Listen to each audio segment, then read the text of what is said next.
বিসমিল্লাহির রহমানির রহিম। পরম করুণাময় আল্লাহ পাকের নাম স্মরণ করে আল্লাহ পাকের কাছে সাহায্য কামনা করে আল্লাহ পাকের বান্দা হযরত আদম পৃথিবীর সর্বপ্রথম মানুষ যিনি আল্লাহ পাক পেয়ারা করে পয়দা করেছেন, সেই আদম এবং আদমের দেহ অর্থাৎ আদম তত্ত্ব এবং দেহ তত্ত্ব, আজকের এই পালা আল্লাহর নাম ভরসা করে আপনাদের দোয়ার সঙ্গে নিয়ে আরম্ভ করছি। আমি আবুল সরকার, ফতুল্লা, নারায়ণগঞ্জ। আমার পাশে আছে যিনি দেহতত্ত্ব গাবেন, তিনি শাহ আলম সরকার। যে শাহ আলম সরকারকে আপনারা এক বাইকে চিনেন, যে মমতাজ মমতাজ, এই যে মমতাজ, ওই মমতাজ যেই নাম লয় শাহ আলম গুরু, ওটা অনেকেই ধরে নিতে পারেন আপনারা। যে মমতাজকে যদি পৃথিবীর মধ্যে গান দিয়ে প্রতিষ্ঠিত করে থাকে, সুনাম ধন্য করে থাকে, তো এই শাহ আলম সরকারের সুর লেখা গান দিয়ে আজকে মমতাজ এখানে অনেক শ্রোতাদের কাছে আছে, যেখানে আছে সেখানে। সেই শাহ আলম আমার এই ছাত্র শাহ আলম সরকার বর্তমান বলতে পারি সোজা কথা, যেটা যে আমি এটা বলি না যে আমার পরে, আমি বললি যদি এখন অন্যান্য গায়কের কাছে হাদিস কোরআন দিয়ে সহিভাবে জ্ঞানের দিক দিয়ে এবং বিজ্ঞান সহ সমস্ত কিছু মিলিয়া যদি কিছু দিতে পারে, তো সে হলো শাহ আলম সরকার। সে আমার সাথে গান গাবে। এই গানের ক্যাসেটটি উপহার দিয়েছেন আপনাদেরকে মিউজিক হেভেন, 28 পটুয়াটুলি, ঢাকা। সেই মিউজিক হেভেনের কল্যাণ কামনা করে আপনাদের সবার প্রতি সালাম রেখে আরম্ভ করছি। আসসালামু আলাইকুম ওয়া রাহমাতুল্লাহি ওয়া বারাকাতুহু। এই আদমে খুদার খুদ কুদরতি চেহারা রে ভবে, আদম আল্লাহর বড় পিয়ারা রে ভবে, আদম আল্লাহর বড় পিয়ারা।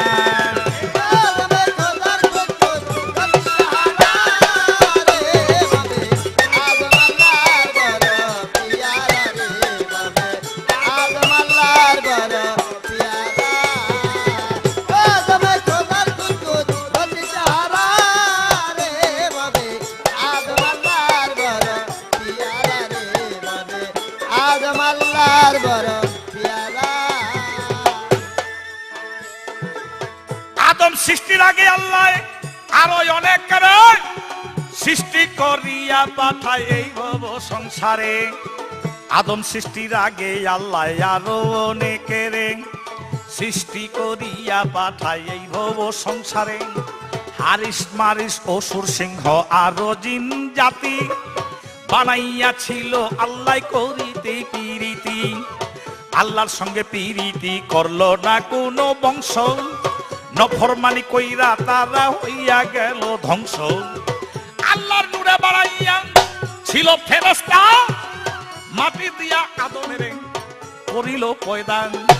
আল্লাহর নূরে বানাইয়া ছিল ফেরেশতা, মাটি দিয়া আদমের করিল পয়দা।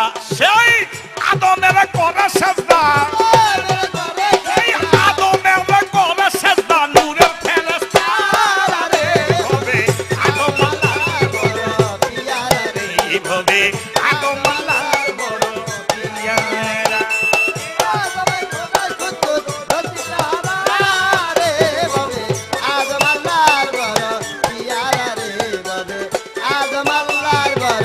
পিয়ারা। আমরা মানুষ, এই পৃথিবীর মধ্যে আমরা মানুষ, কিন্তু আমরা যদি এটাই না বুঝি যে আমি যে আসলাম, আমি কোত্থেকে আসলাম, কার মাধ্যমে আসলাম, কিভাবে আসলাম, এটাই যদি না জানি, তো এরকম হয়ে যায় যে আমি আমার বাবাকেই চিনি না, আমি আমার বাবা সম্পর্কে জ্ঞান রাখি না, আমি আমার দাদা সম্পর্কে জ্ঞান রাখি না। আপনি যেমন রাখেন না বা আমি যেমন রাখি না, একদিন আমাদের বলাবো না আমার সম্পর্কে, আপনার সম্পর্কে, আপনার বাবার সম্পর্কে, আমার বাবার সম্পর্কে, অর্থাৎ আপনার আমার পোলাপান বাপ এবং দাদা সম্পর্কে হ্যাঁ ভুলে যাইব না। আর যদি না ভুলাইতে চান, তাহলে আপনি আপনার বাপ দাদার কথা মনে রাখেন, আপনার ছেলে সন্তান তার বাপ দাদার কথা মনে রাখবে। সেই বাপ দাদার প্রথম কথা হলো হযরত আদম সফিউল্লাহ। যে আদমকে আল্লাহ পাক পয়দা করার মূল কারণ হলো আদম ইবাদত করবে, আল্লাহর বন্দেগী করবে, আল্লাহর সঙ্গে প্রেম করবে, আল্লাহ চিনবে, আল্লাহ তার মধ্যে পরিচয় হবে। ফেরেশতারা বলেছিল, আল্লাহ পাক আপনি যে বললেন ইন্নাল্লাহ খালাক আদম ইন্নী জাইলুন ফিল আরদি খলিফা, আপনি যে বললেন একজন আদম বানাইবেন, তো আমরাই তো আল্লাহ আপনার ইবাদতের জন্য যথেষ্ট। আমরা তো ফেরেশতারা দিন রাত ধরে ইবাদত করি। আর আল্লাহ আপনি তো আরো বানাইছিলেন হারিস, মারিস, অসুর, সিংহ, জিন, জিন জাতি, জিন পরি বানাইছিলেন, কিন্তু আপনি সবার উপরে অসন্তুষ্ট হয়ে সবাইকে ধ্বংস করে দিলেন, সবার উপরে গজব দিলেন। তারা মারামারি করে, কাটাকাটি করে, আপনাকে চিনে না। আবার এখন বলেন মানুষ বানাইবেন, এই মানুষ এরকম গন্ডগোল করব? আল্লাহ বললেন ইন্না আলমা মা লা তা'লামুন, অর্থাৎ আমি যাহা জ্ঞাত তোমরা তাহা জ্ঞাত না।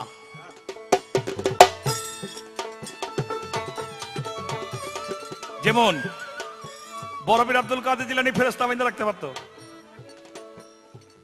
যেমন ফেরেশতারা কয় আল্লাহ মানুষের উপরে এত সন্তুষ্ট, অনেক বুঝি না কিছু, আল্লাহকে বুঝো না, ওই জিবরাইল বুঝামু, মদিনায় যাও। তাহলে একটা কথা শোনো, মদিনায় গিয়ে দেখবা নামাজের মধ্যে সর্বপ্রথম মসজিদে ঢুকে কেডা, আর সবার শেষ নামাজের সবার শেষ বাহির হয় কেডা, তারে গিয়ে একটু পরীক্ষা করে দেখো গাধি কেন বানাইছি। জিবরাইল মদিনার মধ্যে আইসা দেখে হযরত আবু বকর সিদ্দিক সবার আগে মসজিদের মধ্যে যায়, ভালো করে লক্ষ্য করে দেখে, চাইয়ে দেখে সবার পরে আবু বকর সিদ্দিক বাহির হয়। মানুষের একটা রূপ ধারণ করে বলে আসসালামু আলাইকুম, বলে ওয়ালাইকুম সালাম, বলে হযরত আমিরুল মুমিনিন বলেন দেখি, বলে কি বলুন, বলে যে আল্লাহর ফেরেশতা জিবরাইল এখন কই আছে। কথা শুনে আবু বকর সিদ্দিক দুইটা চোখ বন্ধ করে একটু পরে চোখ মেললেন, চোখ মেলা বলছে এই যে এই তো জিবরাইল আমার সামনে খারাপ হয়েছে। জিবরাইল কয় ফেল, আমি ফেল, আমিও জিবরাইল, কিন্তু একটা কথা কোন জামুগা, আপনি চোখ বুঝলেন কে? আবু বকর সিদ্দিক বলে তুমি যখন আমাকে প্রশ্ন করেছো আল্লাহর জিবরাইল এখন এই মুহূর্তে কোথায় আছে, তখন আমি চোখ বন্ধ করে আল্লাহর ৭০,০০০ নূরের পর্দা ৭ আসমান ভ্রমণ করে দেখি ওইখানে নাই। চোখ বন্ধ করে জমিনের মধ্যে চলে আসলাম, দুনিয়াটা খুঁজে দেখি ওখানে নাই, আসমানও নাই, জমিনে নাই। তখন বুঝলাম আমার সামনে যিনি তিনি, তাই চোখ মেলে বললাম তুমি জিবরাইল ফেরেশতা। জিবরাইল ফেরেশতা বলে আল্লাহ ঠিক মানুষের কাছে আমরা ফেল, আপনি ঠিকই মানুষ বানাইছেন, এত বড় প্রেমিক আর হতে পারে না, এত বড় জ্ঞানী আর হতে পারে না।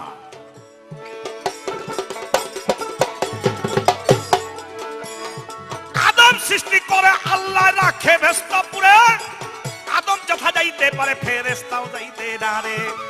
আদম সৃষ্টি করে আল্লাহ রাখে ভেস্তাপুরে, আদম যথা যাইতে পারে ফেরেশতাও যাইতে না রে। সর্বপ্রথম বলে আদম আলহামদুলিল্লাহ, খুশি হইয়া আল্লাহ কয় এরহামাকুল্লাহ।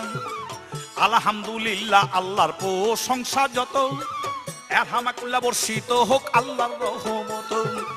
উভয়ের কথাতে চললো প্রেমের মাখামাখি, চলিল প্রেমের লীলা প্রেম বন্ধনী রাখি। উভয়ের কথাতে চললো প্রেমের মাখামাখি, চলিল প্রেমের লীলা প্রেম বন্ধনে রাখি। সরকার আবুলে প্রেমের সাক্ষী,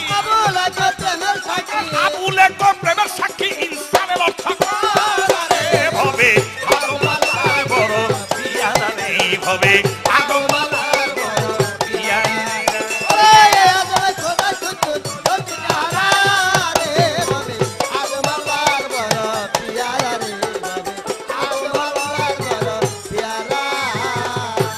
তাই যে কথাটি বলতে চেয়েছিলাম, আমাদের প্রত্যেকটি মানুষ পৃথিবীর মধ্যে যারা আছে, ইহুদি হোক, খ্রিস্টান হোক, মুসলমান হোক, হিন্দু হোক, যদিও হিন্দুরা বলে থাকে যে তাদের প্রথম মানুষ মনু, কিন্তু ইতিহাস খুঁজুক, মনুর সময় দুনিয়ার মধ্যে প্লাবন হয়েছিল। ইহুদি, খ্রিস্টান, মুসলমানদের ইতিহাস খুঁজুক, মুসলমানেও বলবে, ইহুদিও বলবে, খ্রিস্টানও বলবে, তৌরিতও বলবে, জবুরও বলবে, ইঞ্জিলও বলবে, কোরআনেও বলবে প্লাবন হয়েছিল নূহ নবীর আমলে। মুসলমানরা নুহ নবীকে বলে আদমে সানি, সানি মানে দুই, 2 নাম্বার আদম। 1 নাম্বার আদম থেকে নুহ পর্যন্ত আদমের সন্তান, নুহ ও আদমের সন্তান, প্লাবন হইয়া সব মারা গেল।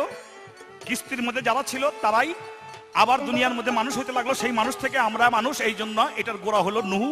এই জন্য নুহুকে বলা হয় দ্বিতীয় আদম, আদমের সানি। আর হিন্দু, এটা কিন্তু খ্রিস্টান মতো আছে, এটা কিন্তু ইহুদি মতো আছে এই ইতিহাসটা। আর হিন্দু মতে বলা হয় প্রথম মানুষ হলো মনু। এখানে একটি গরমিল আছে। এই গরমিলটা আমি মনে করি সংশোধন জ্ঞানের দৃষ্টিতে যদি না হয়, আপনার কিতাব আমার কিতাব, যার যার মত তো বড় কইব, সব বাদ দিয়া। ইতিহাস মিথ্যা হতে পারে না, ইতিহাসকে কেউ মিথ্যা বলতে পারে না। সব ধর্মের মানুষ ইতিহাসকে সাক্ষী দিবে। খ্রিস্টানের কাছে জিগাইবেন, এই একই কথা কইব। বাংলাদেশ 1971 সনে স্বাধীন হয়েছে,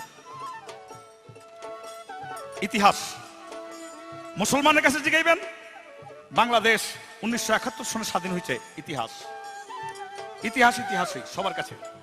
সেই ইতিহাস যদি খোঁজে তাহলে দেখা যাবে প্রথম মানুষ হযরত আদম শকুল্লাহ, প্রথম মানুষ মনু নয় পৃথিবীর মধ্যে। মনুর স্ত্রীর নাম ছিল শতরূপা। আর আদমের স্ত্রী আমাদের মা, তার নাম হলো হাওয়া বিবি। সেই আদম সম্পর্কে সবার জানা দরকার, সকলের জ্ঞান রাখা দরকার। আদম আমাদের বাবা, এই মানব জাতির বাবার বাবা, দাদার বাবা, মার বাবা, খালার বাবা, ফুপুর বাবা, বাবার বাবা। আদম আমাদের সবার বাবা। কি বলবো রে ভাই, থাক, বলা দরকার নেই এখন। এই শাহ আলম সরকার, এখানে তো দেহতত্ত্ব সম্পর্কে, আদমের দেহ সম্পর্কে তো প্রশ্ন করতে হবে আমার। দেহতত্ত্ব সম্পর্কে দেওয়া হয়েছে, তাই ওই ভাগে ওখানে আমি প্রশ্ন করব। বিজ্ঞান, মেডিকেল, ঢাকা মেডিকেল এবং ডাক্তারি, কঙ্কাল, মানুষের দেহের মধ্যে মাংস ছাড়া যে হাড়টা থাকে যাকে কঙ্কাল বলে, এই পা থেকে মাথা পর্যন্ত গইন্না বাচ্চা বাইর করে বিছলে বাইর করছে। 206টা হইল হাড্ডি, 206টা হাড়। কিন্তু এই 206টা হাড় কয় কাগজ কলমে, গইন্না বিছলে বাইর করে দেখা যায় আদম থেকে আরম্ভ কইরা কারো 2টা নাই, কারো 3টা কম, কারো 2টা কম। কিন্তু কম গেলি না কই এক বাক্যে বলে 206টা। আমার প্রশ্ন, 3টা কম হইলে 203টা হয়, এই 203টা না কইয়া 206টা কয় কেন? যদি মিথ্যা কয় তাহলে কইবা বলে 203টাই সঠিক, আর যদি সত্য কয় তাহলে 203টার 6টা কয় কেমনে, কিভাবে সঠিক হয়? এই আমার একটা প্রশ্ন রইল।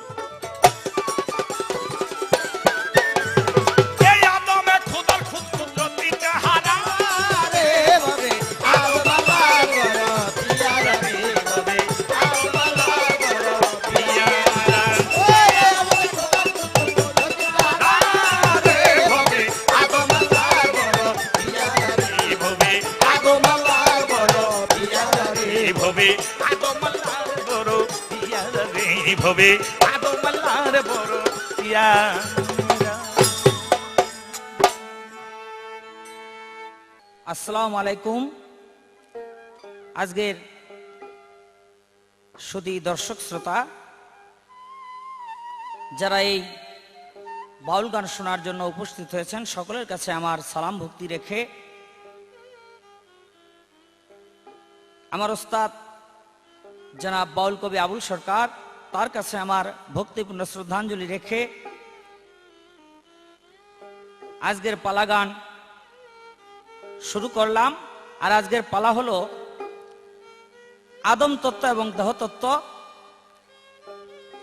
তো আমাকে দিয়েছেন দেহতত্ত্ব, আমার প্রতিপক্ষ আমার ওস্তাদ বাউল কবি আবুল সরকার সাহেব গাইবেন আদম তত্ত্ব।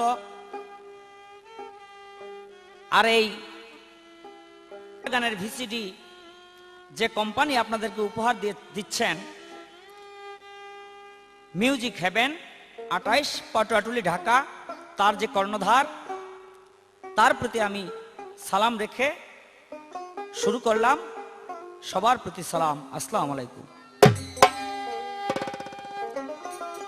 তো আমার কাছে একটি প্রশ্ন করেছেন, এই দেহের ভিতরে আমরা সবাই বলি 206টা হাড়, কিন্তু গুনতে গিয়া পাওয়া যায় যে দেহের ভিতরে 203টি হাড়, 6টা নাই। বাবারে, নাই ঠিক পুরাপুরি নাই তাও বলা যাবে না, ছিল না তাও বলা যাবে না, এটা একটা রহস্য আছে। যেমন হাদিস বুখারীর ভিতরে বলেছেন, আদমের বাম পাজরের রেহান নামক একটা হাড় খুলে নিয়ে আল্লাহ পাক হাওয়াকে তৈরি করলেন। তাইলে হাদিস অনুসারে বাম পাজর থেকে একটা হাড় কমলো। আবার মা হাওয়া বাবা আদম যখন মিলনে গেলেন, স্ত্রীর সম্পর্কে গেলেন, তখন আদমের নফসে আম্মারা, এই আম্মারার ভিতরে একটি হাড় ছিল, যার কারণে মা হাওয়া চিৎকার দিয়ে উঠলেন। আমার আল্লাহ পাক অপারেশনের মাধ্যমে সেই হাড়টাকে নফসে আম্মারা থেকে বের করে নিলেন। যার জন্য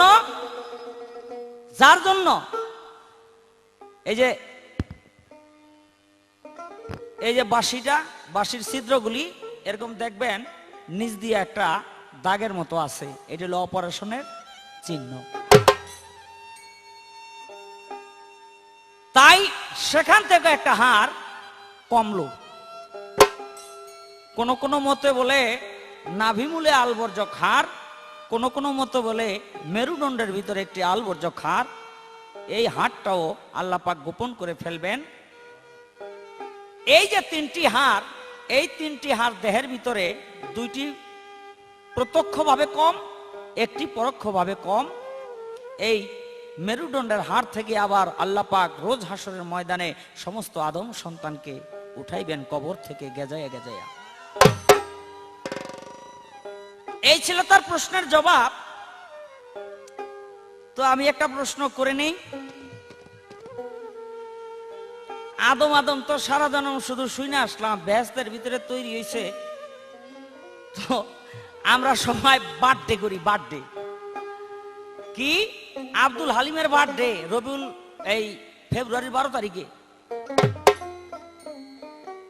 মনির হোসেনের বার্থডে জানুয়ারি মাসের 10 তারিখে, হোসেন আলীর বার্থডে ফেব্রুয়ারি মাসের 6 তারিখে, এরকম আমরা বার্থডে করি। আমি জানতে চাই, বার্থডে মানে জন্মদিন, আমি জানতে চাই আদমের জন্মদিন কবে? আমরা এই পত্রিকার পাতা খুললে ভিতরের পাতায় দেখা যায় আগামীকাল অমুকের সেহলা, অমুকের শোক দিবস, অমুকের মৃত্যুবার্ষিকী। হ্যাঁ, আমি জানতে চাই আদমের মৃত্যুবার্ষিকী কবে? আচ্ছা, আপনি শুধু ওস্তাদ, এই জন্য আমি আর একটু প্রশ্ন করতে চাই, একটু জানার জন্য আপনি জবাব করবেন। আদম বেহেশতে কত বছর ছিল আর দুনিয়ার ভিতরে কত বছর ছিল? দুনিয়ায় কত বছর বয়সে সে মারা গেল? আর তিনি নবুয়তি পাইছিলেন কত বছর বয়সে? এই ছোট্ট করে জিজ্ঞাসা, আর কিছু না। এবার আমি ছোট্ট করে, আরে যার মাথায় বোঝা দিলে বাইতে পারবো তারাই মানুষ বোঝা দেয়। তো আমি একটা গান আগে গাই, দেখি আমার ওস্তাদ আবুল সরকার কি জবাব করে। ওরে আপন ঘরে বসে যেজন, আপন ঘরে বসে যেজন চিনতে পারে, আপনারে ধন্য বলি তারে, আমি মানুষ বলি তারে।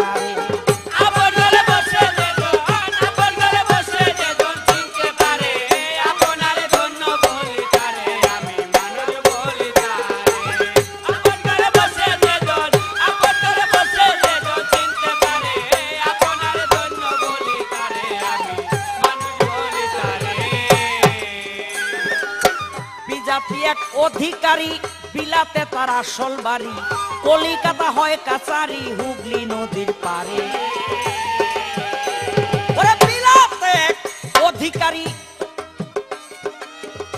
কলিকাতাতে তার আসল বাড়ি, কলিকাতা হয় কাচারি হুগলি নদীর পারে।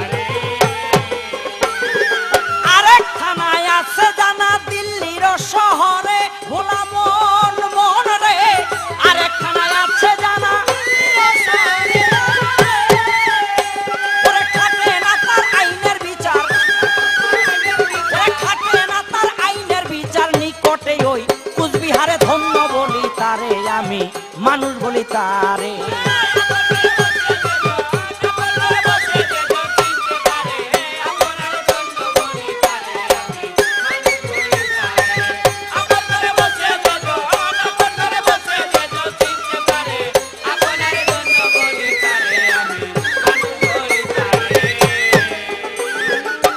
উত্তরে নেপাল ভুটান, পশ্চিমে হয় বেলুচিস্তান, দক্ষিণে লঙ্কা পুরী মণিপুর পূব ধারে। উত্তরে নেপাল ভুটান, পশ্চিমে হয় বেলুচিস্তান, দক্ষিণে লঙ্কা পুরী মণিপুর পূব ধারে। ব্রহ্মপুত্রের জন্ম হইল মানস সরোবরে, ভোলা মন মন রে। ব্রহ্মপুত্রের জন্ম হইল মানস সরোবরে, গঙ্গায় আর যমুনা মিশে, গঙ্গায় আর যমুনা মিশে ত্রিবেণী তার নামটি ধরে ধন্য বলি তারে আমি, মানুষ বলি তারে।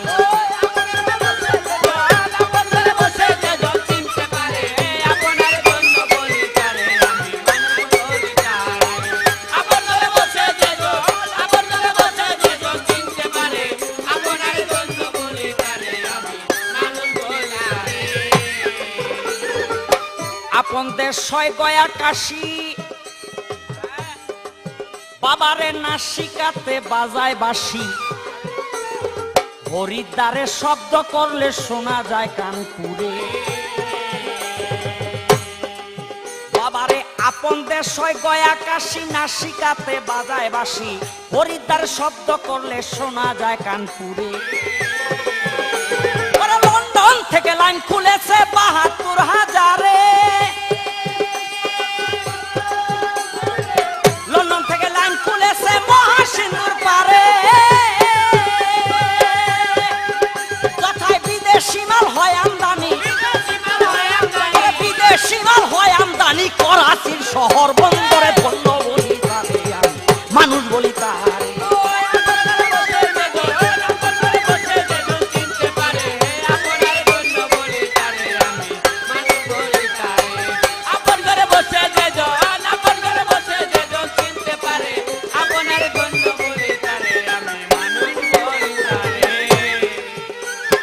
বোম্বাই হতে রপ্তানি মাল, সিদ্দিক ভাই বোম্বাই হতে রপ্তানি মাল।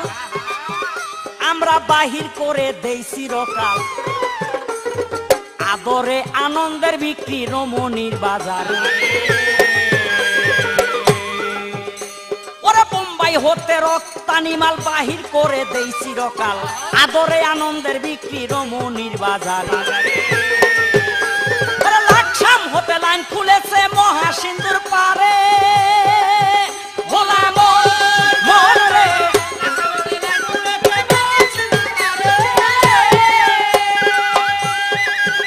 ভোলা মন মন রে, লাকসাম হতে লাইন খুলেছে মহাসিন্ধুর পারে।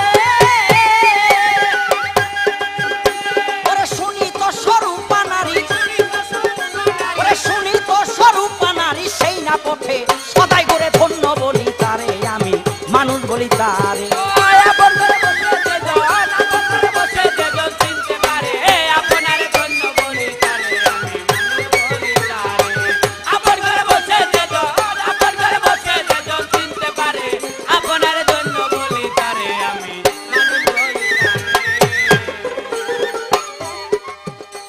ওরে খাইবার বলান দুটি পাশে, পরম আজ্য এলো দেশে। জীবাত্মা অনাজ্য বেটা পলাইছে পাহাড়ে। ওরে খাইবার বলান দুটি পাশে, পরম আজ্য এলো দেশে। জীবাত্মা অনাজ্য বেটা পলাইছে পাহাড়ে। ওরে খাইবার বলান দুটি পাশে, পরম আজ্য এলো দেশে। জীবাত্মা অনাজ্য বেটা পলাইছে পাহাড়ে। কাছে জন্ম নিচ্ছে গৌরী শঙ্করে। ভোলা মন মন রে মেয়ের কাছে আশ্রয় নিচ্ছে গৌরী শঙ্করে। ওরে সোনার ভরত আপন মুরত, সোনার ভরত আপন মুরত, জালালউদ্দিন চিনল না রে ধন্য বলি তারে আমি মানুষ বলি তারে।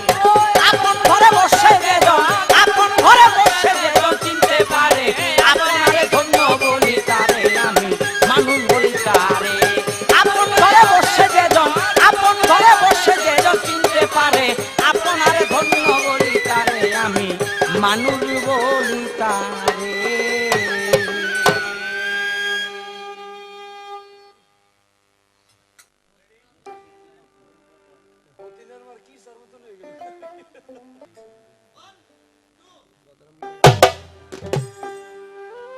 আদম, আদম তত্ত্ব এবং নবী তত্ত্ব, মাফ করবেন, আদম তত্ত্ব এবং দেহ তত্ত্ব আজকের গানের দ্বারা।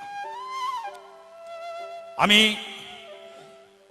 দেহ তত্ত্ব সম্পর্কে যে প্রশ্ন করেছিলাম যে তিনটি হাড়, একটি হাড় মানুষকে,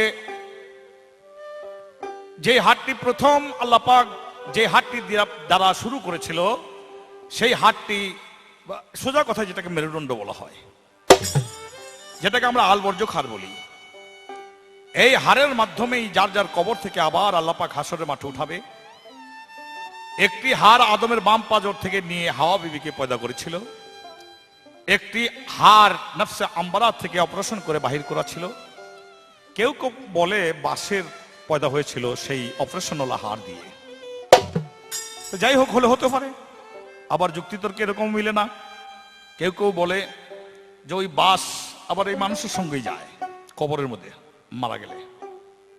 কিন্তু পৃথিবীর অনেক দেশ আছে যে দেশে বাঁশ নাই, সে দেশে যারা মারা যায় তাদেরকে বাক্স করে বা কাঠ দিয়ে রাখে। তো কাঠ মানে বাঁশ না, তো তারা তাদের সঙ্গে বাঁশ কিভাবে যায় এটা আমার জানা নেই, এটা বুঝতে পারি না। যাই হোক, তবুও কথা আছে, হতে পারে। যেমন হযরত আদম এই ভারতবর্ষের মধ্যেই তিনি শ্রীলঙ্কায় চরণ নবদ্বীপ, দাহনা এলাকা, চরণদ্বীপ, এখানে আদমকে ফেলেছিল। এই আদম এই ভারতবর্ষেই প্রথম এসেছিল। আদমের এক সন্তান এখনো বাবরি মসজিদের কাছেই আছে। অবশ্য তার কবর বিলীন হয়ে গেছে বলে মনে হয়। যেই সন্তানের নাম শীষ পয়গম্বর, বর্তমান বাবরি মসজিদ যেখানে, তো আদম এখানে ছিল। সেই আদম এই দুনিয়ার মধ্যে এসে মানুষকে আল্লাহর কথা বলেছিল। এই আদমকে আল্লাহ পাক ভেস্তের মধ্যে তৈরি করে নাই। এই আদমকে আল্লাহ এই দুনিয়ার মধ্যে একটি পুতুল, মাটির পুতুল রূপে তৈরি করেছিল কাবার পাশেই, যেখানে কাবা এর পাশেই।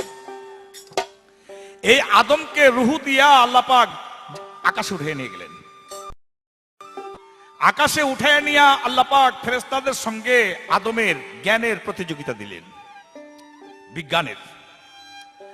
আল্লাহ প্রশ্ন করলেন, ফেরেশতারা প্রশ্নের জবাব দিতে পারলেন না। পরক্ষণে আবার আদমকেই ওই প্রশ্ন করলেন, আদম প্রত্যেকটার জবাব দিতে পারে এবং প্রমাণ করাইলেন আল্লাহ পাক যে ফেরেশতা তোমাদের চেয়ে বেশি জ্ঞানী আদম, তাই আদমকে সেজদা করো, অর্থাৎ সম্মান করো।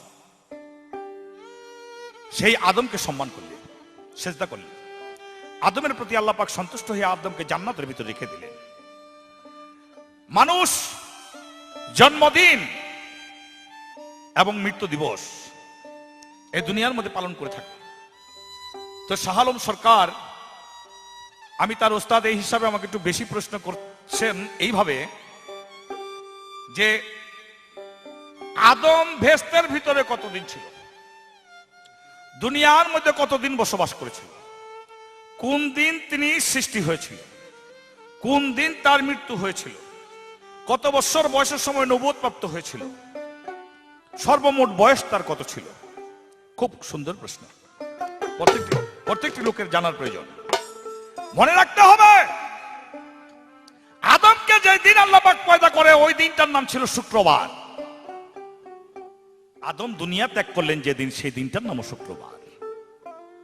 আদম পয়দা হলেন শুক্রবার, আদম মৃত্যুবরণ করলেন, আল্লাহ পাক তাকে নিয়ে গেলেন শুক্রবার। আদম সর্বমোট ভেস্তের বছর নিয়া সর্বমোট এই পৃথিবীর মধ্যে হায়াত পেয়েছিলেন 950 বছর 1 মাস 10 দিন। 950 বছর 1 মাস 10 দিন তিনি আয়ু পেয়েছিলেন। তার ভেস্তের জিন্দেগি ছিল 100 বছর। অবশ্য মতান্তরে আরেকটি কিতাবের মধ্যে 130 বছর পর্যন্ত বলা হয়। যাক, 130 বছর বা 100 বছর, 100 বছর পর বা 130 বছর পর গন্ধম খাওয়ার অপরাধে আল্লাহ পাক দুনিয়ার মধ্যে এই শ্রীলঙ্কার মধ্যে ফেলে দিল। এই সব মিলিয়ে হযরত আদম এই দুনিয়ার মধ্যে 950 বছর ব্যস্ততা নিয়ে 950 বছর 1 মাস 10 দিন তিনি যে হায়াত পেয়েছিলেন, এই হায়াতের 500 বছর বয়সের সময় তিনি আল্লাহর কাছে থেকে নবুয়ত প্রাপ্ত হইয়া তিনি তার সন্তানদের কাছে, নাতিপতিদের কাছে গিয়া বললেন, লা ইলাহা ইল্লাল্লাহু আদম সুফিল্লাহ, আমি আল্লাহর নবী, আল্লাহ আমাকে পাঠিয়েছে, কিতাব দিয়ে পাঠিয়েছে। কিতাব মানে সহিফা, আল্লাহর থেকে। তোমরা আমাকে বিশ্বাস করো, আল্লাহকে স্বীকার করো, আল্লাহর ইবাদত করো। সেই কিতাবের মধ্যে ফরজ নাজিল হয়েছিল, বিজ্ঞান নাজিল হয়েছিল, মারফত নাজিল হয়েছিল, হিকমত নাজিল হয়েছিল। আদম সফুল্লাহ সেই কিতাবের কথা তার সন্তানদেরকে বলেছিল। কেউ স্বীকার করেছিল, কেউ মেনেছিল, কেউ পথভ্রষ্ট হয়ে গেছিল। এই দুনিয়ার মধ্যে যেমন বর্তমানও তা দেখা যায়। এই পর্যন্ত প্রশ্ন ছিল। একটি গানের পরে আমি আবার প্রশ্ন রাখার চেষ্টা করব। আচ্ছা, শালম সরকারের যেটা গান বলা হইল, আপন ঘরে বসে যেজন চিনতে পারে আপন আরে ধন্য বলি তারে, আমি ধন্য বলি তারে। মমিন সিং নেত্রকোনার বাউল জালালের গান। এই গানটার মধ্যে যে বলা হইল, উত্তরে নেপাল ভুটান, দক্ষিণে বেলুচিস্তান, পশ্চিমে লঙ্কাপুরী, মণিপুর পূব ধারে। হ্যাঁ, বর্মপুত্র জন্ম নিল মানুষ সরোবরে, বর্মার পুত্র জন্ম নিল মানুষ সরোবরে। গঙ্গা আর যমুনা মিলে তীরবিনী তার নামটি ধরে, ধন্য বলি তারে, আমি ধন্য বলি তারে। আচ্ছা, বাউল জালাল এটা কি বুঝাতে চাইল? বাংলাদেশের মধ্যে চাঁদপুর, এই জায়গার মধ্যে পদ্মা নদীর মুখ, এই পদ্মা নদীর মুখে থেকে আরম্ভ হলো যমুনা। এই যমুনা গিয়া ঠেকলো বরিশাল, কি কয়, কি চর ওটার নাম, ওই চরমনাই, আর না ভুল বলছি, আপনার গিয়া বরিশাল দিয়া যে চলে গেল আপনার গিয়া সাগরের মুখের কাছে চলে গেল, চর ফ্যাশন দিয়া চলে গেল। ওইখান দিয়ে চলে গেল যেখানে ওই ইলিশ মাছটা সাগর থেকে আইলে যেখানে গিয়া ওই নদীর মধ্যে আসতে চায়, আর ওইখান দিয়ে ধরে ওই জায়গাটার মধ্যে। তো এখানে বলা যেতে পারে যে যমুনার মিলন হইল বা মিলন করলো সাগরের সাথে, অথবা বলা যেতে পারে যমুনা আর পদ্মা মিলে তীরবিনী তার নাম ধরে ওই সাগরের লইয়া। ওই পর্যন্ত পদ্মা শেষ। ওইখান থেকে পদ্মা আরম্ভ হইতে হইতে হইতে হইতে আরিচা দিয়া, রাজশাহী দিয়া, ওই ফারাক্কাবাদ যেটাকে বলে, ফারাক্কাবাদের কাছে গেছে, বান দিয়া দিছে। ওই পারের নাম হয়েছে গঙ্গা।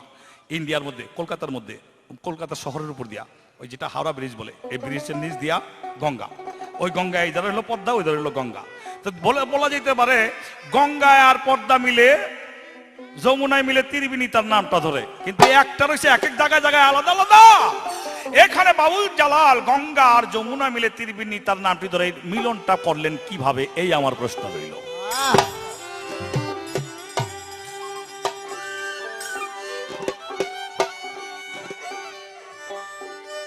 আলিফ দালার মিম হরফে দিন হরফে হয়, আলিফ দালার মিম হরফে আদম নাম হলো দয়াল, আলিফ দাল মিম হরফে আদম নাম রাখিল তার, মাটির আদম পঞ্চভূতে হয় তৈয়ার, মাটির আদম পঞ্চভূতে হয় তৈয়ার।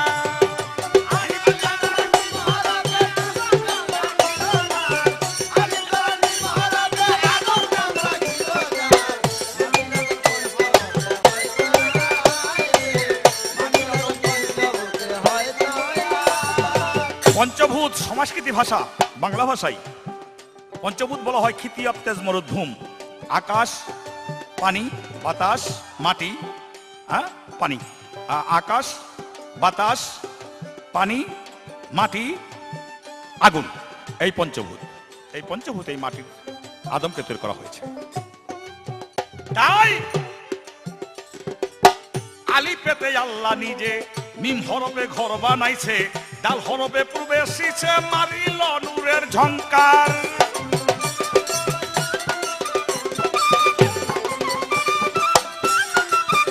দেখো আলি পেতে আল্লাহ নিজে মিম হরফে ঘর বানাইছে, ডাল হরফে পূর্বে এসিয়া মারিলেন নূরের ঝংকার।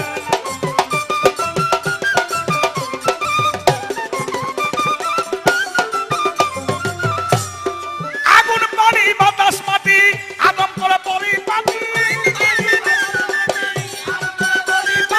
আগুন পানি বাতাস মাটি আদম করে পরিপাটি, মাটির দেহে নূরের শক্তি মূল শক্তিতে পরবাস। দেখো মাটির দেহে নূরের শক্তি মূল শক্তিতে পরবার। মাটির আদম পঞ্চভূতে হয় তৈয়ার, মনে রে মাটির আদম পঞ্চভূতে হয় তৈয়ার।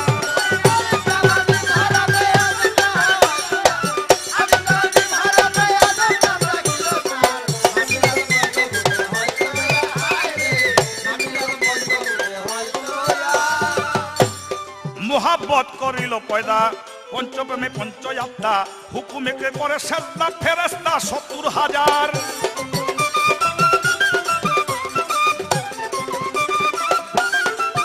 দেখো মোহাব্বত হইল পয়দা পঞ্চপ্রেম পঞ্চয়াত্রা, হুকুমে করিল সেজদা ফেরেশতা ৭০,০০০।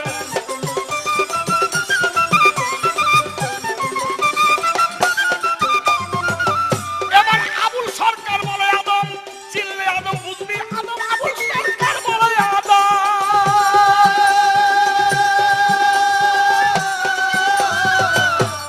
চিনলে আদম হবি আদম, আদম বলে আমি আদম, আমার নাম আবুল বাশার।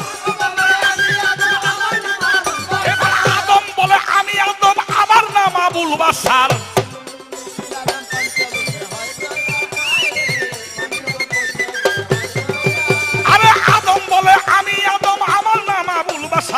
মাটির আদম পঞ্চভূতে হয় তৈয়ার, মনরে মাটির আদম পঞ্চভূতে হয় তৈয়ার।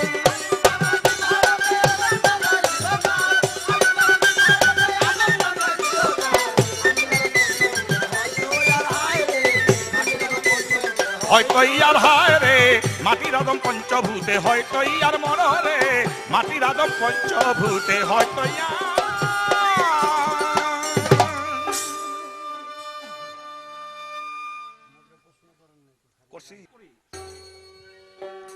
আমার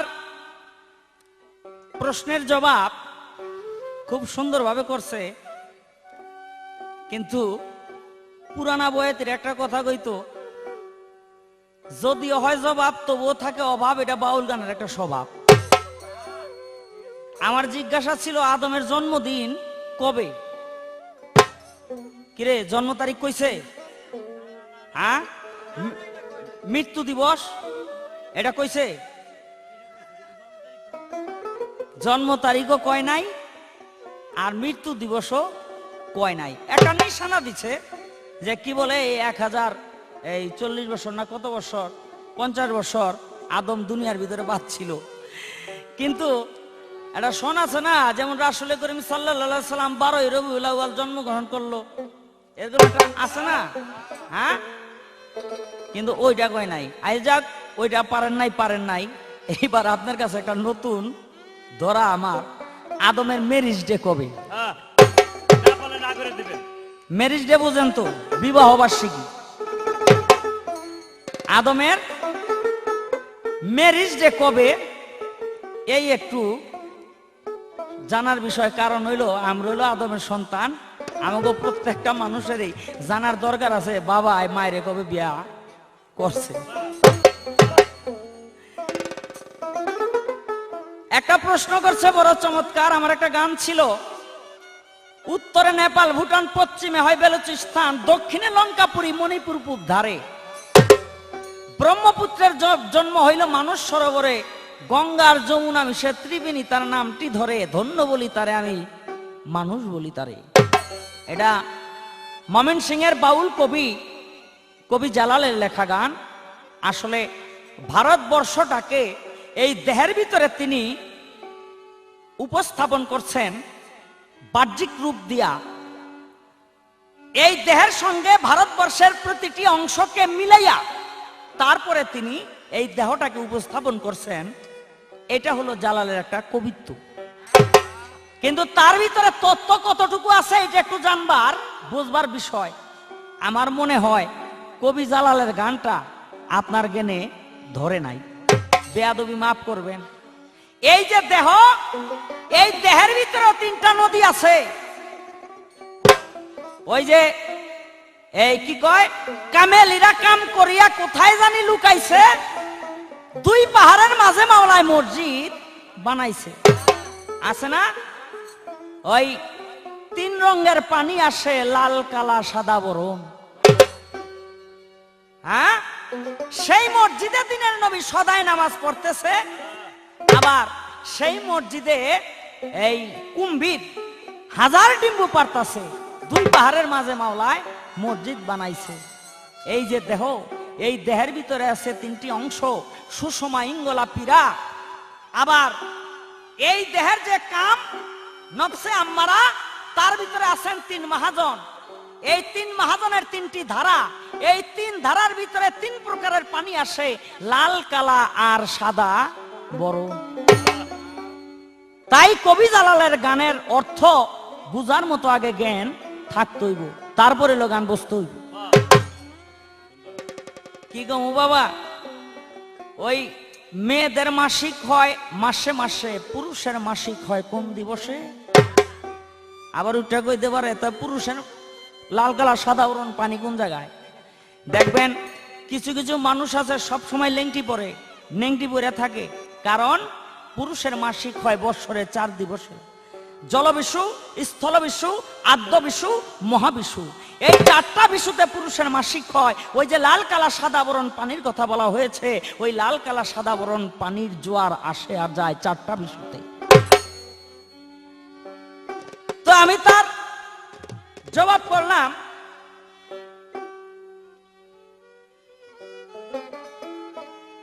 এবার আমার ছোট্ট একটা জিজ্ঞাসা থাকবে, আপনি জবাব করবেন।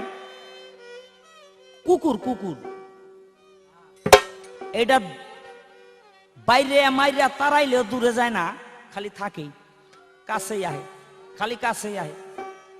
1000 বার তারাইবেন কিন্তু মানুষের কাছাকাছি থাকবো। মনে করেন এখানে খার রয়েছেন, দেখবেন আয়াটা ঘষা দিয়া গেল। কি এরকম একটা স্বভাব আছে কিনা? আর একটা কাউয়া, একটা চিল, একটা আর একটা তেলাপোকাই তো মানুষ দেখলে দূর পারে, কিন্তু একটা কুকুর মানুষের লগ দেয়া খালি ঘষবো। আমি জানতে চাই, আদমের সাথে কুকুরের এমন কি ঘনিষ্ঠ সম্পর্ক ছিল যার জন্য কুকুর মানুষ দেখলে এত ঘনিষ্ঠ হতে চায়? এই একটা জিজ্ঞাসা আমার রইল। গান গাওয়ার আগে আমার খুব প্রশংসা করিয়া খুব একেবারে দিছে, এখন পাল্লার ভিতরে আইয়া হম মানে টাইনা নাম হেলতেছে, কয় তুমি এটা কি মিলাইলা? এই গঙ্গার যমুনা কোন জায়গায় বলে এই যমুনা নদী, কই বলে ব্রহ্মপুত্র, এই সব মিলে জিলে এখন আর কি টান শুরু করছে। একটা গল্প মনে পড়ে আছে, ওই যে এই ইয়ের ভিতরে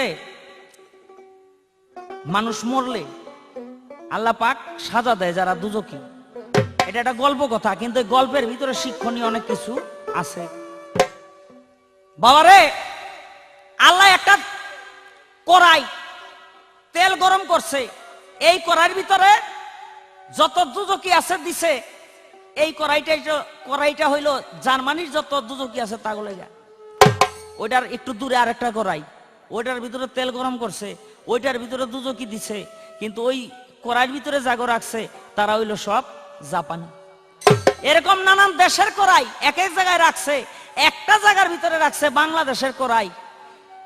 ওই কড়াই থেকে গরম তেলে মানুষ সাঁতরাইতে থাকে, আর সাঁতরাইয়া সাঁতরাইয়া যখন পারে আসে, কড়াইয়ের কিনারে আসে, পালাইয়া যাইতে চায়, উঠতে যাইতে চায়, আর ফেরেশতারা হাতের ভিতরে একটা লাঠি লয়ে বাড়ি দেয়, বাড়ি দিলে আবার দূরে চলে যায়, আবার সাঁতরে কাছে আসে, কিন্তু দূরে থেকে তাকায় দেখে বাংলাদেশের যে কড়াই, বাংলাদেশের কড়াইয়ের ভিতরে কোনো ফেরেশতা নাই, বাড়িও দেয় না।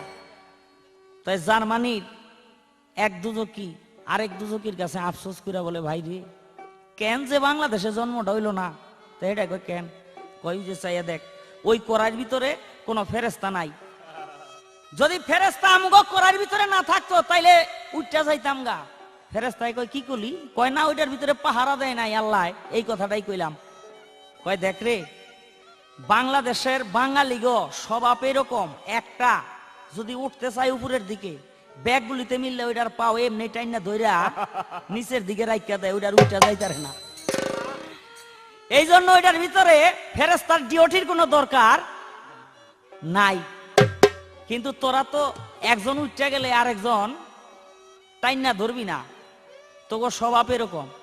তাই আমাকে বাংলাদেশের বেয়াদবি মাফ করবেন আমার উস্তাদ, তারে বেশি কিছু কইতেও পারি না, স্বভাবটা হইলো এরকম, কেউ উঠতে চাইলে হ্যাঁ নিসমি কেমনে টাইনা নামাইব।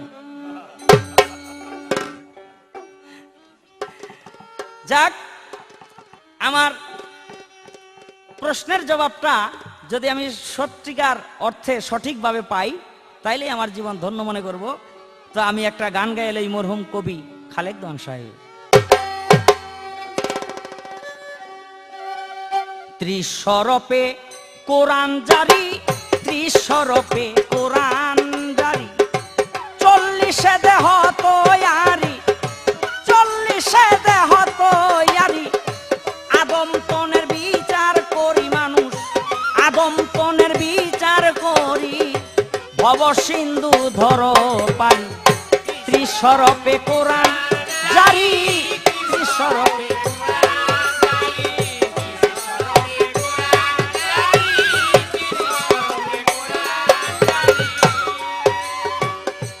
আলি পেতে না খইল, বেহরপে মুক্তয়া,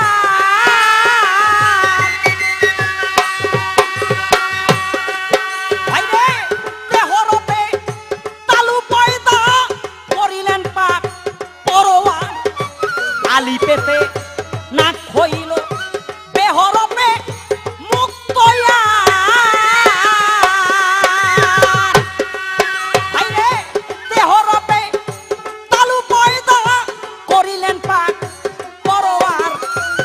হরপে চোখ হইল, জিমে জিব্বা বানাইল, হরপে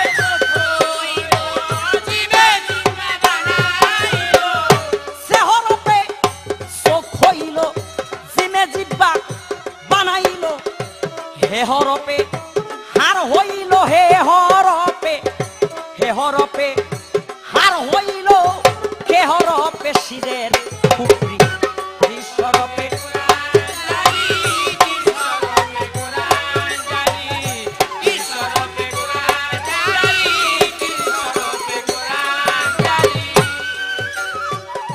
দাল হরপে দন্ত হইল, জালে জন খুদা তৈয়ার,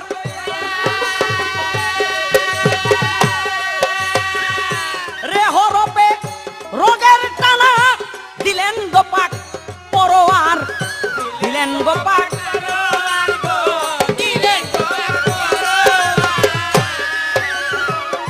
যে হরপে হই যে সানা, সিন হরপে হইল সিনা, যে হরপে হয় যে সানা, সিন হরপে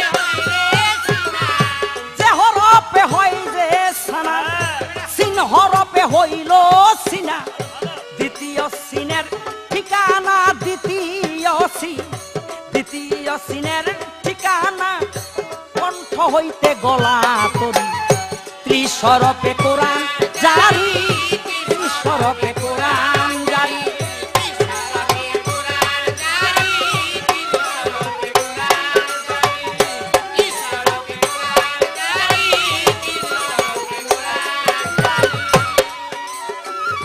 সোয়াদ দোয়াত দুইটি হাত লাগাইল ডাইনে বাই,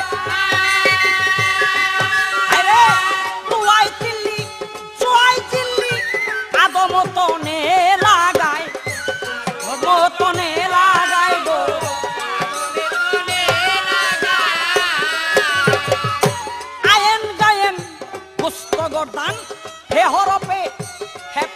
বানান আয়েন গায়েন আয়েন গায়েন গোস্ত গর্দান হে হরপে ফ্যাপসা বানান ছোট কাপ কলে যায় বসান ছোট কাপ কলে যায় বসান বড় কাপে কলব জারি 30 শরফে কোরআন জারি 30 শরফে কোরআন জারি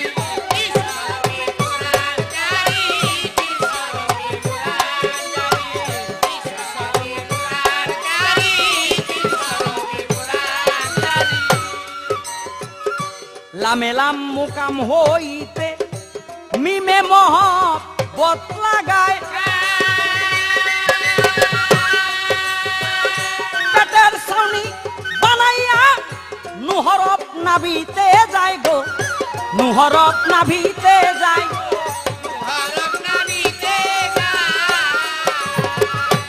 ওয়া হইতে আওয়াজ আসে লামালি প্রয় কমর নবসে ওয়া হইতে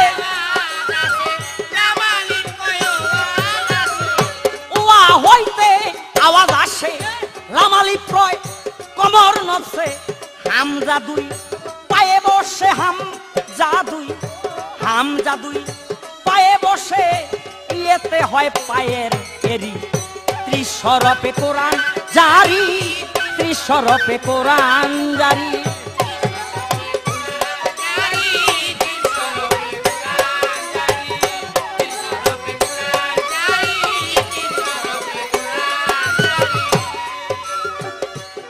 শরফে 10টি শক্তি দিয়া দিলেন নিরঞ্জন দর্শন শক্তি শ্রবণ শক্তি জ্ঞান শক্তি আর সাধন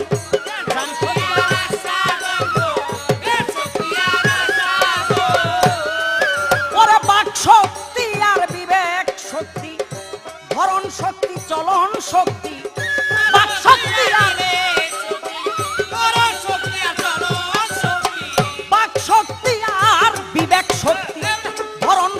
বলন শক্তি দেওয়ান খালেক ভেবে বলে দেওয়ান খালেক ভেবে বলে ইচ্ছা শক্তি এসকের ডুবি 30 শরফে কোরআন জারি 30 শরফে কোরআন জারি 40 দেহ তৈয়ারি 40 দেহ তৈয়ারি আদম তনের বিচার করি মানুষ আদম তনের বিচার করি ভব সিন্ধু ধরো পারি 30 শরফে কোরআন জারি 30 শরফে কোরআন জারি 30 শরফে কোরআন জারি 30 শরফে কোরআন বুঝে দিতেছে যে অনেক উপরে উঠে গেছে কেন যাক উপরে উঠলো কিনা আমাদেরই গৌরব তবে একটা জিনিসের ব্যাপারে জ্ঞান অর্জন করা প্রয়োজন সেই জিনিসটা হলো এত উপরে ওঠা ভালো না অর্থাৎ একটা উপমা দিয়া বুঝাইতে চাইলো যে বাংলাদেশের মানুষের স্বভাব যে একজন উঠতে চাইলে আরেকজনের নিচ দিয়া কয়েকজনেই পা ধরে টেনে রাখে তো শাহ আলমের ওস্তাদ হইলো এরকম আমি আবুল সরকার শাহ আলম উপরে উঠতে চায় বা যারা উঠতে চায় তাদের নিচে ধরে টেনে রাখি এটা বুঝছে খারাপ বোঝে নাই এটা বাহ্যিক বুঝছে বাহিরের জিনিস বুঝছে এটা আম বোঝা হয়েছে আম সাধারণ বোঝা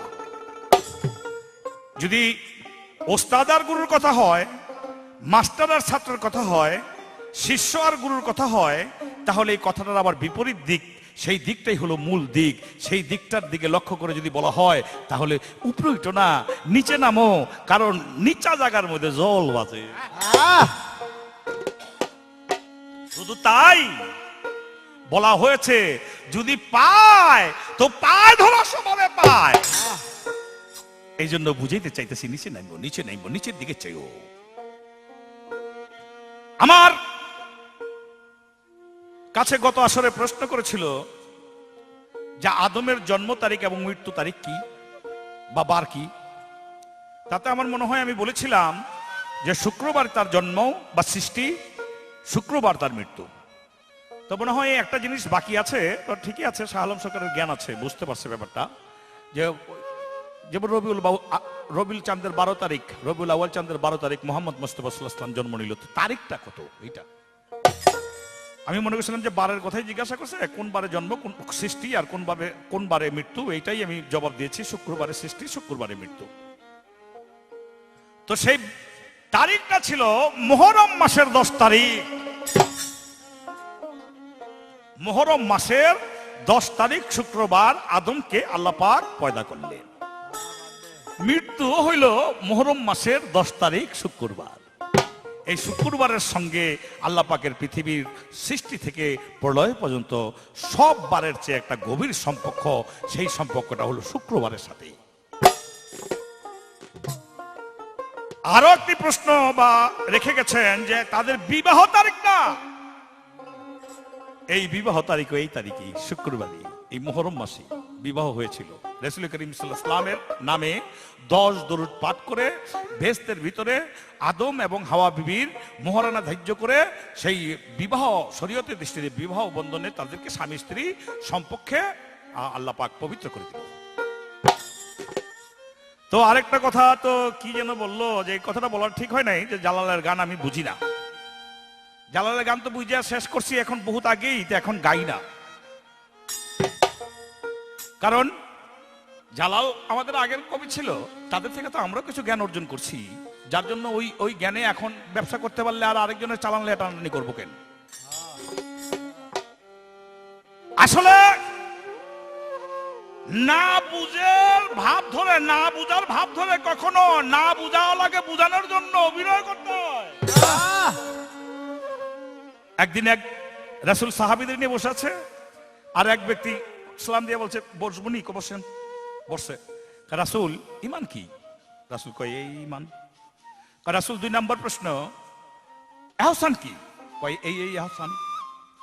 রাসূল 3 নম্বর প্রশ্ন এই ইসলাম কি? রাসূল বলে এই ইসলাম। বলে 4 নম্বর প্রশ্ন কিয়ামতের লক্ষণ কি? রাসূল বলে এই আলামত। হয়েছে জায়গা, আসসালামু আলাইকুম, যাইতেছে গা। রাসূল কয় চিনো কেডাই ছিল? চিনো নি যে বইয়া তোমাকে সামনে যে বইয়া প্রশ্ন করলো কে চিনো? না, কোন গ্রামের অপরিচিত লোক হবে। রাসূল বলে কোন গ্রামের অপরিচিত লোক না, এই ব্যক্তি জিবরাইল ফেরেশতা। সে জানে এই প্রশ্নের উত্তর, সে জানে। যাই নাও না বুঝার ভাব ধরে সে আমার এখানে সে প্রশ্ন করে এই প্রশ্নের জবাব আমার থেকে নেওয়ার মূল মানি হইল তোমাদেরকে সেটা জানানো, পৃথিবীর মানুষের কাছে জানানো। একদিন পৃথিবীর মানুষ জানবে, তাই এই জানানোর জন্য সে না বুঝার ভান ধরে আমাকে প্রশ্ন করে চলে গেল। ওই তো আল্লাহর ফেরেশতা জিবরাইল চলে যাইতেছে, সে জানে। যাই নাও আমার কাছে প্রশ্ন করার মানে হইল সে যদি এই প্রশ্ন না করত, বাকি জীবনে যদি কেউ আমাকে এই প্রশ্ন না করে, তাহলে এই প্রশ্নটা চাপা রয়ে গেল, এই জিনিসটা তো জানা যাইতো না, যে ঢাকা পড়ে যাইতো। যার জন্য জিবরাইল আল্লাহর তরফ থেকে সেটা বুঝেই না বুঝার ভান ধরে তিনি প্রশ্ন করে সবাইকে জানার ব্যবস্থা করে দিয়ে গেলেন।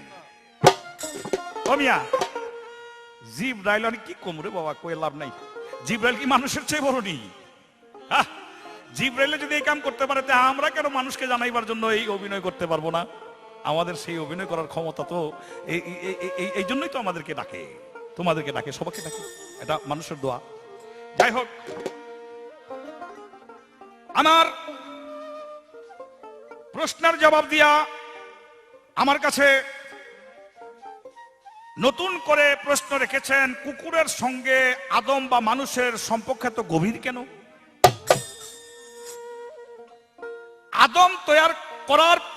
আদমকে তৈয়ার করার পর মকরুম শয়তান, যিনি আবেদ মকরুম যিনি আল্লাহর ইবাদত করতেন জিন জাতি থেকে, যাকে আমরা শয়তান বলি, আজাজিল, সে বলল আল্লাহ এত সুন্দর করে একটা মাটির পুতুল বানাইলেন, তো বাহিরে তো খুব সুন্দর, ভিতরে কিরকম একটু দেখতে চাই। আল্লাহ তো তার কথা রাখে, যেহেতু 6.5 লক্ষ বছর পর্যন্ত সে আল্লাহ আল্লাহ আল্লাহ আল্লাহ, আল্লাহ তো তার একটা কথা রাখে। তা আল্লাহ বলে তা কি করতে চাও? বলে ভিতরে গিয়ে দেখতে চাই। বলতে যাও, গেছে ভিতরে গিয়া এই ডাইন দিক থেকে ভ্রমণ করতে শুরু করলো। ডাইন দিক থেকে ভ্রমণ করতে করতে বাম দিকে আসতে লাগলো। আয়সা বাম দিকের মাঝামাঝি কাছাকাছি আয়সা দেখে যে একটা জায়গার, সব জায়গায় যেতে পারলাম, সব জায়গায় যেয়ে তার অহংকার ঢুকলো, কি সুন্দর কারুকার্য। কিন্তু বাম দ্বারে একটা জায়গার মধ্যে গিয়া দেখে যে সেখানে আর যাওয়া যায় না, সেখানে বন্ধ তালা, ঢুকা যায় না। আল্লাহ আল্লাহর কাছে বলে, আল্লাহ এখানে ঢুকতে পারি না তো। বলে এইখানে চাবি দিয়া খুলতে হবো তালা। বলে চাবি কো? বলে চাবি মানব জাতির কাছেই থাকবে। তার হাকিকত হলো লা ইলাহা ইল্লাল্লাহ। এই কলপের মধ্যে থেকে জিকির লা ইলাহা ইল্লাল্লাহ, এই জিকির দিয়ে তার তালা খুলতে হবে। তাহলে সেই কলপের ভিতরে তিনি আল্লাহর দর্শন পাবে। এই জন্য বলেছে আল্লাহ পাক, কুল বিল মুমিনিন আরশিনিল্লাহ, মুমিনের কলপটা আরশের মতো, আমি ওখানে থাকি, আসি, যাই।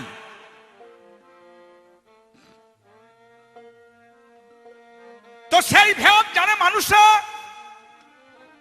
আজাজিল সেই ভেদ বুঝতে না পাইরা, সেই চাবি না পাইয়া অহংকারের বশবর্তী হইয়া বাহির হইবার সময় কতগুলো থুতু নিক্ষেপ করলে আদমের ভিতরে।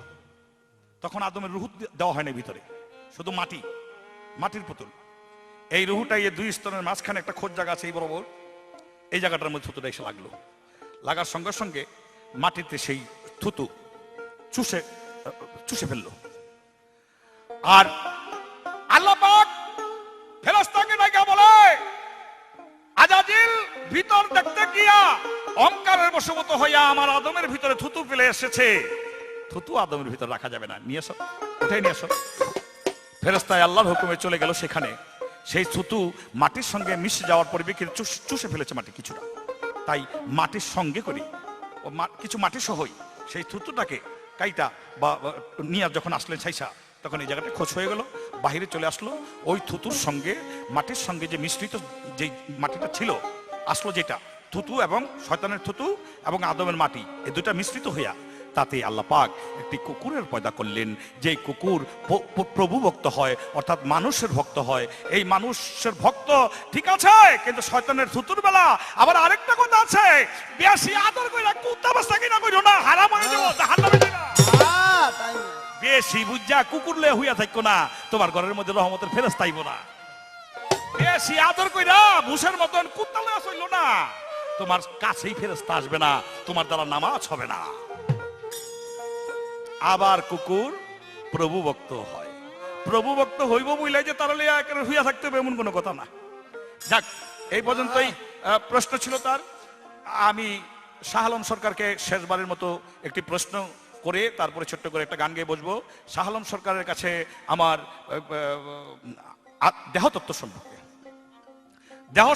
সম্পর্কে শাহ আলম সরকারের কাছে আমার প্রশ্ন থাকবে, এই যে দেহ, এই দেহ তো দেহ, এই যে দেখতেছি দেহ, মানুষের দেহ, কিন্তু বলা হয়েছে এই দেহকে 5টি নাম দিয়া 5 ভাগে বিভক্ত করা হয়েছে।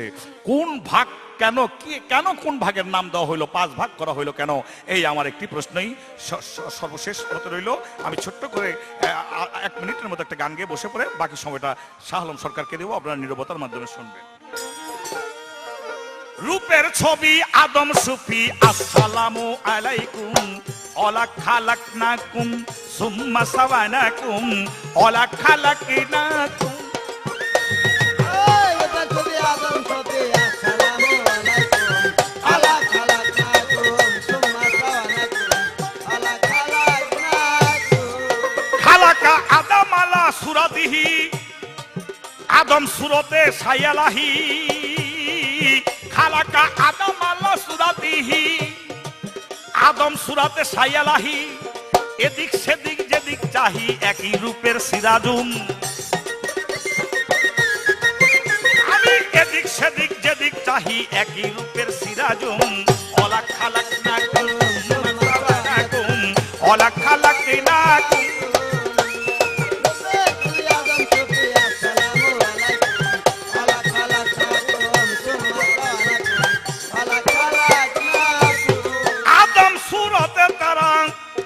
দেখেছিল ফেরেশতারা, আদম সুরতে তারা দেখেছিল ফেরেশতারা, হাত পা হইল গড়া, সুরতে লাগিল ভ্রম। ওলা খালাকনাকুম সুম্মা সাওয়ানাকুম, ওলা খালাকনাকুম।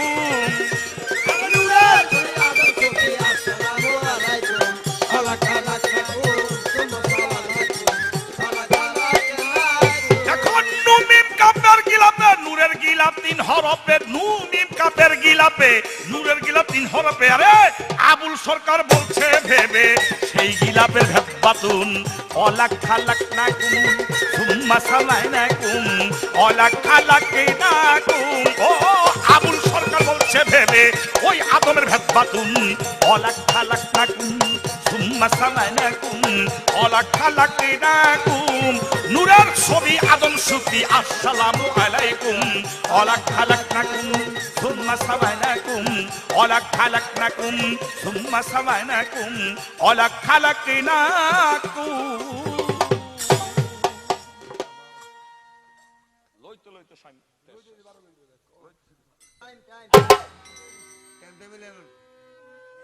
আমার প্রশ্নের জবাব করে একটা প্রশ্ন করলেন, একটার ভিতরে 5টা।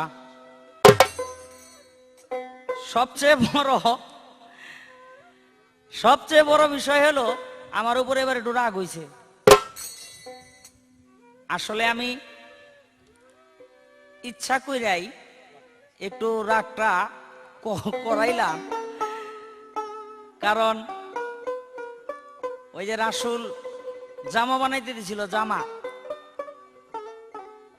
তো দর্জি মনে মনে চিন্তা করে মুহাম্মদ যদি আল্লাহর নবী হয় তাহলে আমার কাজে রাগ করবো না। তা ভালো নতুন জামাটারে কেসির মাথাটা দিয়ে এক জায়গায় কাটতে দিছে। রাসূল জামা নিয়ে বাড়িতে আইছে, দেখে যে কেসির মাথার কাটা। রাসূল বুঝতে পারছে যে দর্জি এটা ইচ্ছাকৃত ভাবে কাটছে। অনেকদিন পার হয়ে গেছে, রাসূল ওই জামা লই আর যায় না। দর্জি নিজে আইছে, বলে মুহাম্মদ আপনার জামা আমি ইচ্ছা করে কেচির মাথা দিয়ে কাইটা দিলাম, তো আপনার তো রাগ হয়ে আমার কাছে আসার কথা ছিল, আপনি তো আসলেন না। আমার রাসূল কয়, দর্জি আমি জানি তুমি ইচ্ছা করে কাটছো, কারণ এই জামার দিকে তো আমার কোনো লক্ষ্য নাই। আমার লক্ষ্য হলো আমার ইসলাম, আমার লক্ষ্য হলো আমার উম্মত। আমি জানি তুমি ইচ্ছা করে কাটছো আমাকে পরীক্ষা করার জন্য। দর্জি চিৎকার দিয়ে রাসূলের পায়ে পড়ে গেল, বলে ইয়া রাসূলুল্লাহ আপনি আমাকে মুসলমান বানান। তো আমি ইচ্ছা করে আপনাকে রাগাইতে একটু চাইছিলাম, তো দেখলাম পুরাপুরি রাগন নাই, একটু হইছেন আর কি। তো ওইটুকুর জন্য সমস্যা, সামনে বা হইয়া যান, ওইটুকু যেন আর না থাকে। আমার কাছে প্রশ্ন করছেন একটি, এই দেহের ভিতরে 5টি ভাগ, 5টি দেহ আছে, কোন দেহের কি নাম? এই 5টি নাম অজুদ মানে দেহ, ওয়াহেদুল ওজুদ, এলমান ওজুদ, আরফেল ওজুদ, ওয়াজিবুল ওজুদ, নফসানুল ওজুদ। এই যে 5টি দেহ, 5টি ভাগ এই দেহের ভিতরে রয়ে গেছে। তো আমি তার প্রশ্নের জবাব করলাম। এবার আমি আগে একটা গান গাইলে, বহুত পুরান গান, এটা বহু পুরান গান, গানটা ধাক্কা মেরা বসে গাইল। মাটিরও পিঞ্জরা হাওয়ার পাখি ভরা, কোন দিন যেন পাখি দেয় গৌরা। মাটিরও পিঞ্জরা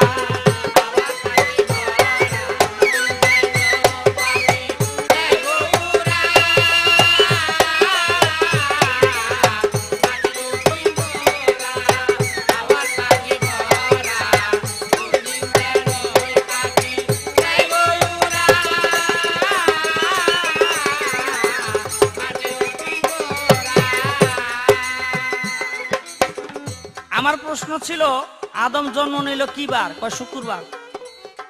আমার প্রশ্ন ছিল আদম মরল কি বার? বলে শুক্রবার। আমার প্রশ্ন ছিল আদম বিয়া করলো কি বার? কয় এইটাও শুক্রবার। সবই হাসা। তারপর একটা কথা কই, ওই যে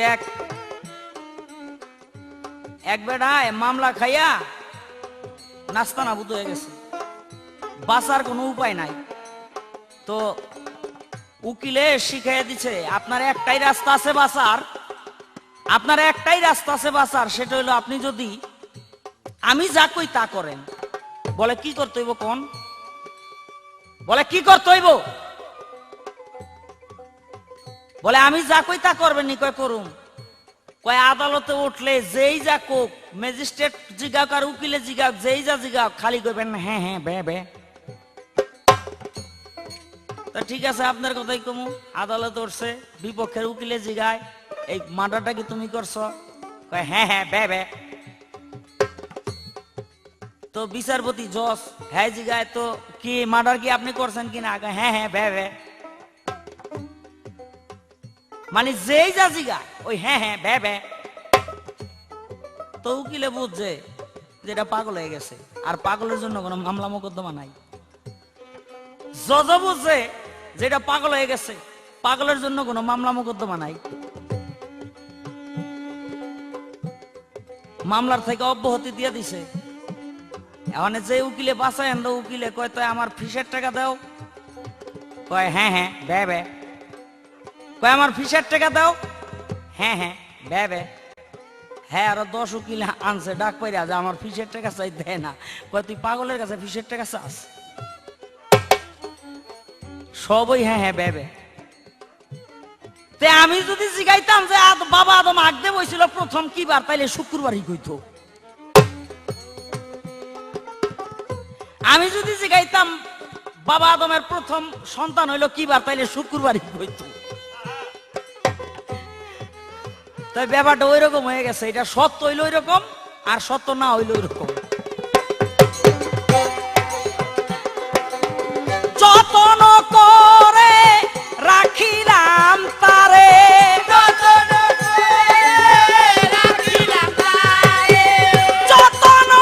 করে রাখিলাম তারে, তবু না সে দিল ধরা।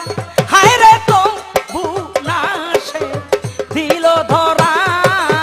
মাটির পিঞ্জরা হাওয়ার পাখি ভরা, কোন দিন যেন পাখি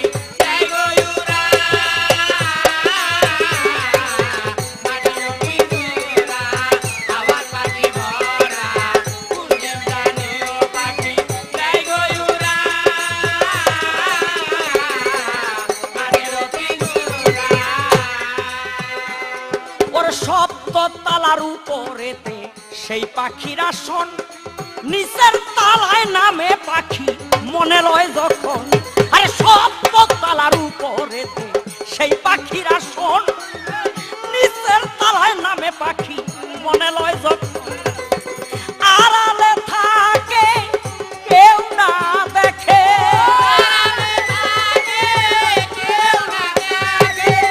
আড়ালে থাকে কেউ না দেখে। হায় ধর চান নামটি ধরা, হায় রে হায় ধর চান নামটি ধরা। মাটির পিঞ্জরা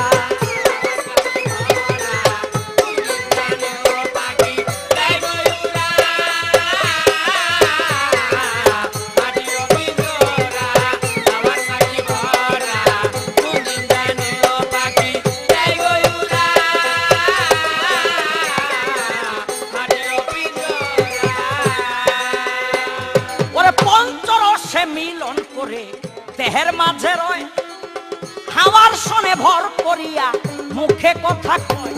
আরে পঞ্চরসে মিলন করে দেহের মাঝে রয়, হাওয়ার সনে ভর করিয়া মুখে কথা কয়। নামের মধু করে যে পান, নামের মধু করে যে পান, নামের মধু করে সে পান নিত্য নতুন রসে ভরা। হায় রে নিত্য নতুন রসে ভরা। মাটির পিঞ্জরা হাওয়ার পাখি ভরা, পাখি যাই গয়ুরা। মাটির পিঞ্জরা হাওয়ার পাখি ভরা, কোন দিন জানিও পাখি যাই গয়ুরা। মাটির পিঞ্জরা ওরে আগুন পানি বাতাস মাটি বানাইয়া শিকল, ওরে সেই শিকলে বাঁধছে পাখি করিয়া কৌশল, আরে আগুন পানি বাতাস মাটি করিয়া শিকল, সেই শিকলে বাঁধছে পাখি করিয়া কৌশল। ওরে দেখবি যদি মানুষ হয় অটল, দেখবি যদি মানুষ দেখবি যদি মানুষ হয় অটল, তোরা দেখবি যদি মানুষ হয় অটল, আয়নার পিষ্টে লাগাও পায়রা, হায় রে আয়নার পিষ্টে লাগাও পায়রা, মাটির পিঞ্জরা হাওয়ার পাখি ভরা, কোন দিন যেন পাখি দেয় গো উড়া। মাটির পিঞ্জরা হাওয়ার পাখি ভরা, কোন দিন যেন পাখি দেয় গো উড়া। মাটির পিঞ্জরা ওরে দেওয়ানা লেপ চান্দে বলে নিশ্চয়ই পাবি, আরে নয় দরজা বন্ধ করে কমে দেও চাবি, আরে দেওয়ানা লেপ চান্দে বলে নিশ্চয়ই পাবি, আরে নয় দরজা বন্ধ করে কমে দাও চাবি। তুমি বাহির করে লও আপনার ছবি, আপনার ছবি বাহির করে লও আপনার ছবি, তোমার সামনে এসে হবে খাড়া পাখি, সামনে এসে হবে খাড়া, মাটির পিঞ্জরা হাওয়ার পাখি ভরা, কোন দিন যেন পাখি দেয় গো উড়া। মাটির পিঞ্জরা হাওয়ার পাখি ভরা, কোন দিন যেন পাখি দেয় গো উড়া। মাটির পিঞ্জরা হাওয়ার পাখি ভরা, কোন দিন যেন পাখি দেয় গো উড়া। মাটির পিঞ্জরা